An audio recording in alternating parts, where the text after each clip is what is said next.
Elle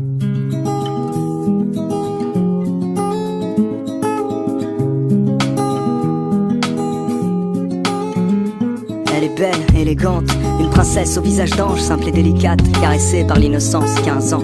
Tellement mignonne pourtant, elle n'en est pas consciente. Elle trouve sa poitrine petite, ses fesses immenses. Elle se fait des tripes, elle pense qu'il faut qu'elle change. Elle voudrait se sentir unique, mais elle se sent juste différente. Elle se déteste, elle noie dans les complexes. Ses copines ne parlent que de sexe et elle stresse parce qu'elle est encore vierge en secret. Chaque soir, elle rêve du prince charmant, même si elle sait que ce genre d'histoire n'arrive que rarement. Et avec le temps, en elle s'installe le doute. Alors elle prie que Dieu l'écoute. Mais les jours passent, le chagrin grandit. Et tous les garçons qu'elle aime plaisent aussi à sa meilleure amie. Amie d'enfance, amie de cœur, amie pour toujours. Ouais, le genre d'ami qui te trahit pour une histoire d'amour.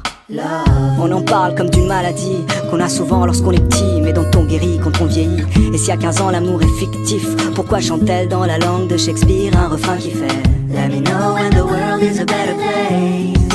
Maybe then I'll come back. Now I'm going to outer space, looking for another place to crash. Let me know when the world is a better place.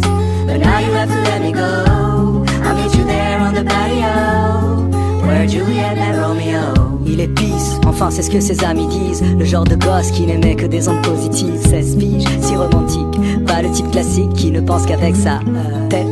Enfin comme tous les mecs qui pensent tout le temps au sexe. Mais ça n'empêche que son rêve est de trouver Juliette.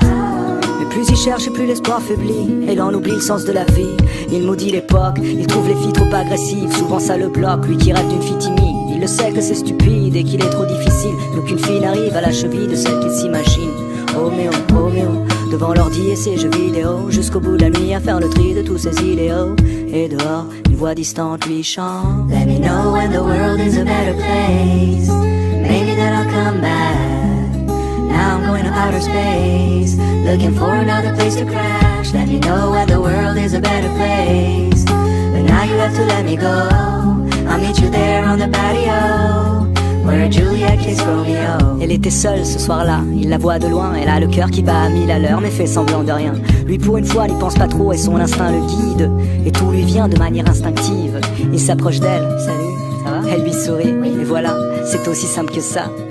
À quoi bon chercher des prétextes quand il suffit d'un mot, d'un geste, et le destin fait le reste. Ils passent la nuit à se raconter leur vie, à s'enlacer, faire l'amour, s'embrasser à l'infini. Finally, les deux se sentent vivre, ils écrivent un nouveau chapitre du livre. Juliette et Roméo, Roméo et Juliette, sans fin tragique, une histoire si parfaite.